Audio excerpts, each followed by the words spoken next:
کیا بڑی طاقتیں باہر سے کمزور ہوتی ہے یا پہلے اندر سے ٹوٹنا شروع ہوتی ہے؟ اکثر طاقت کے زوال کو جنگ، معاشی بحران یا بیرونی دباؤ سے جوڑا جاتا ہے، مگر کئی بار اصل کمزوری وہاں بنتی ہے جہاں ریاست کی سمت طے کرنے والے طبقات خود ایک دوسرے سے الگ ہونا شروع ہو جائے۔ جب فیصلہ ساز حلقوں کے مفادات مشترک نہ رہے، ادارے ایک سمت میں نہ چلے اور طاقت کے مراکز ایک دوسرے پر شک کرنے لگے، تو زوال کسی اچانک حادثے کی طرح نہیں بلکہ آہستہ آہستہ نظام کے اندر بنتا ہے۔ جب اشرافیہ ایک مرکز کے بجائے کئی دڑوں میں بٹ جائے تو کیا ہوتا ہے؟ شروع میں اشرافیہ کے اندر تقسیم محض رائے کی اختلاف یا طاقت کے معمولی توازن کی تبدیلی محسوس ہوتی ہے اور بظاہر نظام چلتا ہوا دکھائی دیتا ہے، مگر وقت کے ساتھ یہی تقسیم ریاستی سمت پر گہرا اثر ڈالنا شروع کر دیتی ہے۔ جب مختلف دڑے قومی مفاد کے بجائے اپنی بقا، اپنے وسائل اور اپنے دائرۂ اثر کے تحفظ کو ترجیح دینے لگتے ہیں تو ریاست کے اندر ترجیحات بدلنے لگتی ہے۔ ایسے میں فیصلے کسی مشترک ویژن کے تحت نہیں بلکہ اندرونی کی چہتانی، سمجھوتوں اور باہمی دباؤ کے تحت بننے لگتے ہیں۔ اس سے پالیسی میں تسلسل کمزور ہوتا ہے، طویل مدت منصوبہ بندی متاثر ہوتی ہے اور نظام زیادہ تر وقتی رد عمل پر چلنے لگتا ہے۔ جیسے جیسے یہ کیفیت بڑھتی ہے، ریاست کی توانائی بیرونی چیلنجز کا مقابلہ کرنے کے بجائے اندرونی توازن برقرار رکھنے پر خرچ ہونے لگتی ہے، کیونکہ ہر فیصلہ ایک نئی کشمکش کو جنم دے سکتا ہے۔ اس دباؤ کے نیچے ادارے بغیر یقینی کا شکار ہونے لگتے ہیں، فیصلوں کی رفتار سست پڑتی ہے اور حکمرانی کا مرکز بظاہر موجود رہتے ہوئے بھی اپنی گرفت کھونے لگتا ہے۔ یہی خاموش عمل آہستہ آہستہ ایسی کمزوری پیدا کرتا ہے جو فوری نظر نہیں آتی مگر دہائیوں میں طاقت کی بنیادوں کو متاثر کرنے لگتی ہے۔ جب طاقتور طبقے اداروں کو مشترک ڈھانچے کے بجائے ذاتی اوزار بنانا شروع کرے تو نظام پر کیا اثر پڑتا ہے؟ ریاست کی اصل مضبوطی صرف طاقت کے حجم میں نہیں بلکہ اس بات میں ہوتی ہے کہ اس کے ادارے افراد اور گروہوں سے بلند رہے، کیونکہ جب ادارے ذاتی مفادات سے آزاد ہو تو نظام میں تسلسل اور استحکام برقرار رہتا ہے، مگر جب اشرافیہ اداروں کو قومی ڈھانچے کے بجائے اپنے دڑوں کے اثر و رسوخ کے لیے استعمال کرنا شروع کر دے تو یہی ادارے آہستہ آہستہ اپنی غیر جانبداری کھونے لگتے ہیں۔ ابتدا میں یہ تبدیلی معمولی دکھائی دیتی ہے، جیسے صرف اثر و رسوخ کی سیاست ہو رہی ہو، مگر وقت کے ساتھ اس کے اثرات گہرے ہونے لگتے ہیں۔ فوج، بیوروکریسی، مالی نظام اور سیاسی ڈھانچہ ایک مشترک سمت میں چلنے کے بجائے مختلف ترجیحات کے تحت کھینچنے لگتی ہے، جس سے ریاست کے اندر ہم آہنگی کمزور پڑنے لگتی ہے۔ ایسے ماحول میں رد عمل کی رفتار سست ہوتی ہے، کیونکہ ہر فیصلہ کئی اندرونی مفادات سے ٹکراتا ہے۔ پالیسی کمزور ہوتی ہے کیونکہ فیصلے اصول کے بجائے توازن بچانے کے لیے بننے لگتے ہیں، اور ریاستی کنٹرول محدود ہونے لگتا ہے کیونکہ مرکز کے احکامات ہر سطح پر یکساں اثر نہیں رکھتے۔ بظاہر طاقت باقی رہتی ہے، ادارے موجود رہتے ہیں، مگر اندر سے وہ کوہیژن کمزور ہو جاتی ہے جس پر دیر پا طاقت کڑی ہوتی ہے، اور یہی خاموش اندرونی حالی پن زوال کی بنیاد بن سکتا ہے۔ جب اشرافیہ کے درمیان اعتماد ختم ہو جائے تو کیا صرف سیاست متاثر ہوتی ہے؟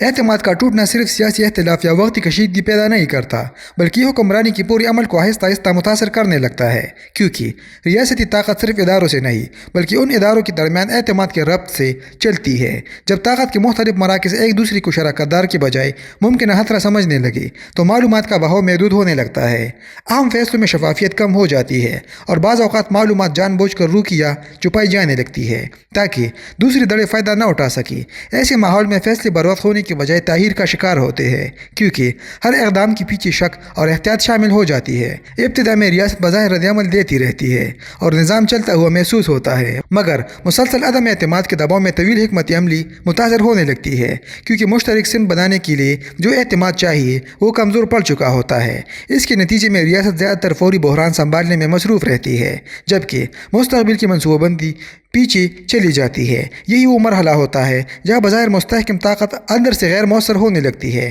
کیونکہ فیصلہ سازی کی رفتار، حکمت عملی کی گہرائی اور نظام کی ہم آہنگی خاموشی سے کمزور ہو رہی ہوتی ہے۔ کیا اندرونی اشرافیائی لڑائیاں بیرونی طاقت کے پھیلاؤ کو بھی محدود کر دیتی ہے؟ بڑی طاقت صرف سرحدوں کے پھیلاؤ، فوجی قوت یا وسائل کی مقدار سے قائم نہیں رہتی بلکہ اسے مسلسل توجہ، داخلی استحکام، وسائل کی درست تقسیم اور سیاسی اتفاق کی ضرورت ہوتی ہے تاکہ بیرونی حکمت عملی میں تسلسل برقرار رہے۔ مگر جب اندرونی اشرافیہ مسلسل باہمی مقابلے میں الجھے ہو تو یہی اندرونی کشمکش بیرونی پالیسی پر اثر ڈالنا شروع کر دیتی ہے۔ ایسے ماحول میں ریاست نئی ترجیحات طے کرنے، دوررس حکمت عملی بنانے اور اپنے اثر کو منظم انداز میں بڑھانے کے بجائے زیادہ تر بحران سنبھالنے میں لگ جاتی ہے۔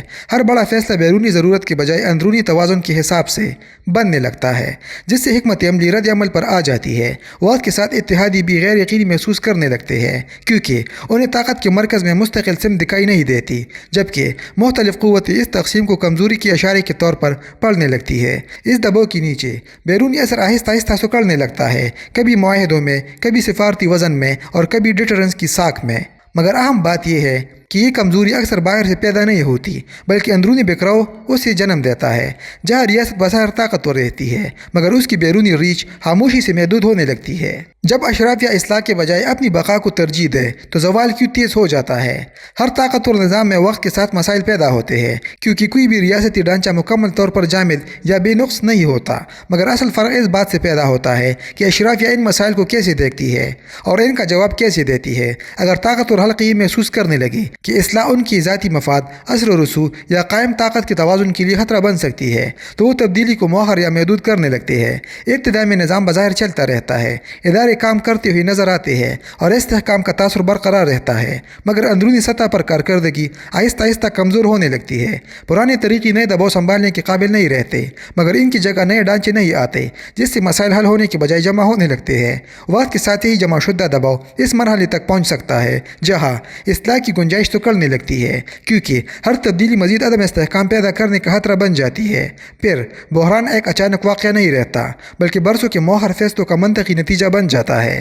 یہی وہ مقام ہے جہاں زوال کسی ہاتھ سے یا ایک غلطی سے نہیں، بلکہ نظام کی اندرونی ساخت کے کمزور ہو جانے سے پیدا ہوتا ہے۔ کیا دولت اور طاقت کا اشرافیہ کے اندر غیر متوازن ارتکاز بھی زوال کا حصہ بنتا ہے؟ جب وسائل، سرمایہ اور فیصلہ سازی کا اثر چند طاقتور گروہوں کے ہاتھ میں حد سے زیادہ جمع ہونے لگے تو مسئلہ صرف معاشی عدم مساوات تک محدود نہیں رہتا، بلکہ یہ آہستہ آہستہ ریاستی ترجیحات کو بھی بدلنا شروع کر دیتا ہے، کیونکہ جہاں طاقت اور وسائل محدود حلقوں میں مرتکز ہو، وہاں پالیسی اکثر وسیع قومی ضرورت کے بجائے انہی محسوس مفادات کی گرد گھومنے لگتی ہے۔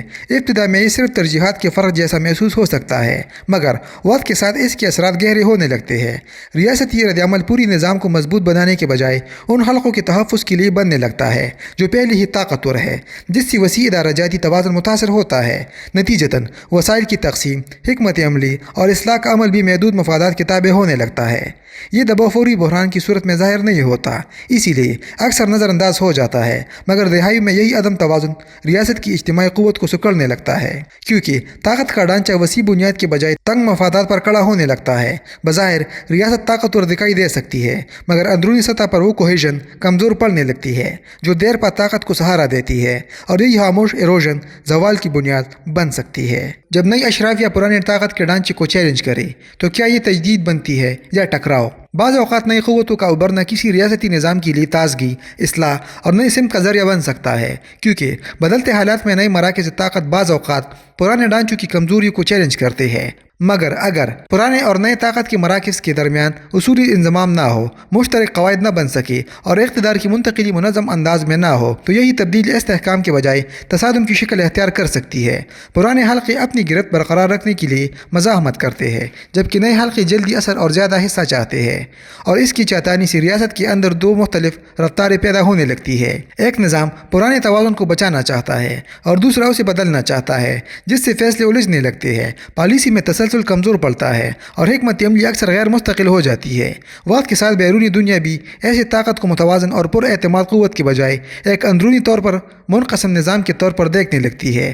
یہی وہ مقام ہوتا ہے جہاں تجدید کی توانائی جو طاقت بڑھا سکتی تھی، اندرونی رگڑ میں صرف ہونے لگتی ہے، اور ریاست اپنی توانائی بیرونی اثر بڑھانے کے بجائے اندرونی تصادم سنبھالنے میں کھونے لگتی ہے، جو طویل مدت میں خاموش کمزوری پیدا کر سکتا ہے۔ کیا بڑی طاقتیں اکثر دشمن کے حملوں سے نہیں بلکہ اندرونی سڑن سے کمزور ہوتی ہے؟ اکثر تاریخ میں یہی دیکھا گیا ہے کہ بیرونی دباؤ خود زوال پیدا نہیں کرتا، بلکہ وہ صرف ان اندرونی کمزوریوں کو نمایاں کرتا ہے جو برسوں سے خاموشی کے ساتھ جمع ہو رہی ہوتی ہے۔ جب اشرافیہ کے اندر تقسیم گہری ہو جائے، ادارے باہمی کی چیتانی کا شکار ہو، پالیسی سازی سست پڑ جائے اور ریاستی اعتماد کمزور ہونے لگے، تو پھر کوئی بھی بیرونی چیلنج زیادہ خطرناک محسوس ہونے لگتا ہے۔ اصل مسئلہ دشمن کی طاقت نہیں بلکہ اپنے نظام کے اندر فیصلہ سازی کی مرکز کا بکھرنا ہوتا ہے۔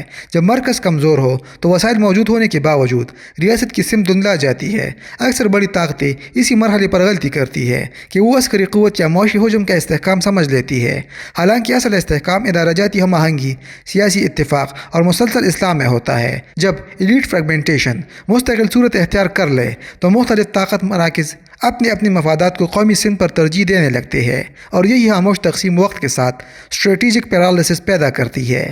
بظاہر طاقت قائم رہتی ہے، مگر اندر سے نظام رد عمل دینے کی بجائے صرف بقا کی حالت میں چلا جاتا ہے۔ تاریخ میں رائز اینڈ فال اکثر میدان جنگ سے پہلے اداروں کے اندر لکھا جاتا ہے۔ زوال اس لمحے شروع نہیں ہوتا جب طاقت پیچھے ہٹتی ہے، بلکہ اس وقت شروع ہوتا ہے جب ریاست اپنے فیصلوں میں کوہیرنس کھو دیتی ہے، اور اکثر یہی سمت کا کھو جانا دشمن کی طاقت سے زیادہ بڑی طاقتوں کی خاموش زوال کی اصل بنیاد بنتا ہے۔